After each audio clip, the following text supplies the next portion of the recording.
देखिए, today's topic is gravitational potential energy. It is defined as the work done in bringing a mass m from infinity to a point under the gravitational field strength. तो basically हमको work done का expression निकालना है और जो हम work कर रहे हैं वही एनर्जी के फॉर्म में स्टोर हो रहा है। तो इन्फिनिटी से इस पॉइंट से इन्फिनिटी के बीच में हमने कोई एक आर्बिट्री पॉइंट लिया a और उसकी यहाँ से दूरी ले ली x।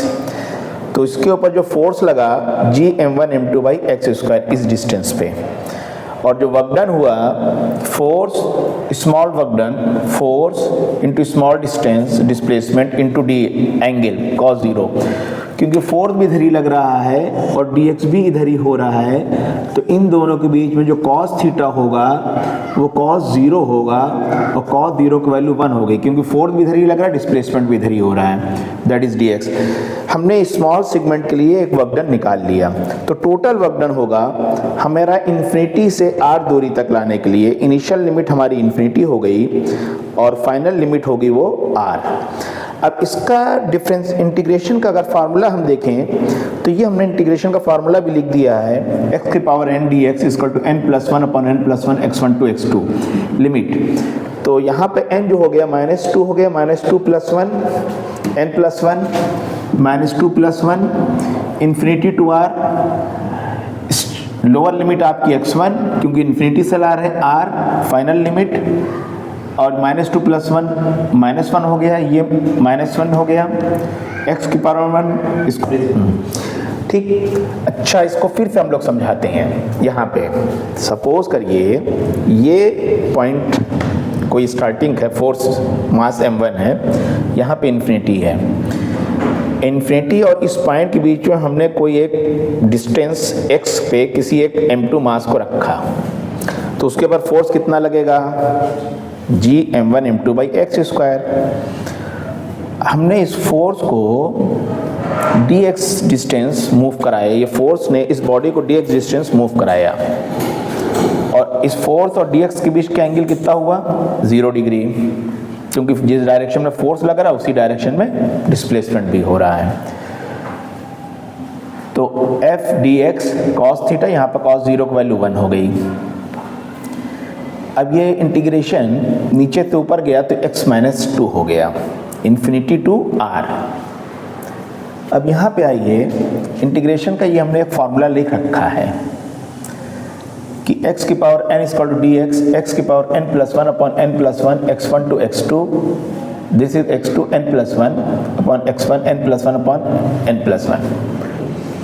तो Gm1m2 अपॉन -2+1 अगेन x की पावर -2+1 इन्फिनिटी टू r। ये 1 बाई एक्स की पावर -1 हो गया, लोअर लिमिट हमारी इन्फिनिटी है, फाइनल लिमिट हमारी r है। तो x की पावर -1 ये 1 बाई एक्स हो जाएगा, इसको हम लिख सकते हैं Gm1m2 upon 1 by x infinity to r। एक स्टेप और हमने बना दी, शो कर दी ताकि से प्रॉब्लम ना। अब यहाँ पे हमने 1 बाई r लिख दिया x की जगह पे, और 1 बाई इन्फिनिटी, 1 बाई इन्फिनिटी की वैल्यू 0 हो गई, तो ये हमारी आ गई वर्क डन। और यही हमारा ये जो वर्क डन आया मीन्स कोई मास m है, तो ये मास m2 है, ये दोनों r दूरी पे सेपरेटेड हैं। तो यहाँ पे जो वर्क डन होगा वो कितना हो जाएगा Gm1m2 बाई r के। क्लियर है? अगर हम इससे देखें तो ये वर्क डन होगा ग्रेविटेशनल पोटेंशियल एनर्जी के फॉर्म में स्टोर्स। तो हमारा जो ग्रेविटेशनल पोटेंशियल एनर्जी हुई वर्क डन के बराबर -Gm1m2 बाई r। अब हम अगर यहाँ से निकालना चाहें कि what is the energy at infinity, कुछ अगर हम एनर्जी एट इन्फिनिटी लेना चाहें तो r को हम इन्फिनिटी रख देंगे, तो एनर्जी एट इन्फिनिटी क्या हो गई, वो 0 हो गई। क्लियर ये चीज़? तो हमारा जो डेटम है इन्फिनिटी से हम स्टार्ट करते हैं, क्योंकि एनर्जी एट इन्फिनिटी हम जीरो लेते हैं। क्यों लेते हैं, कहे लेते हैं, उसका आंसर ये न्यूमेरिकल, ये कॉन्सेप्ट से आपको समझ में आ रहा है। डेटा हमारा इन्फिनिटी से स्टार्ट हम क्यों लेते हैं, हमने वर्ड इन्फिनिटी क्यों यूज किया, हमने कोई और वर्ड क्यों नहीं यूज किया, डेटम इन्फिनिटी क्यों यूज किया। तो डेटम इन्फिनिटी इसलिए यूज किया क्योंकि जो वर्क डन हो रहा है और जो ग्रेविटेशनल पोटेंशियल एनर्जी का जो फार्मूला आ रहा है,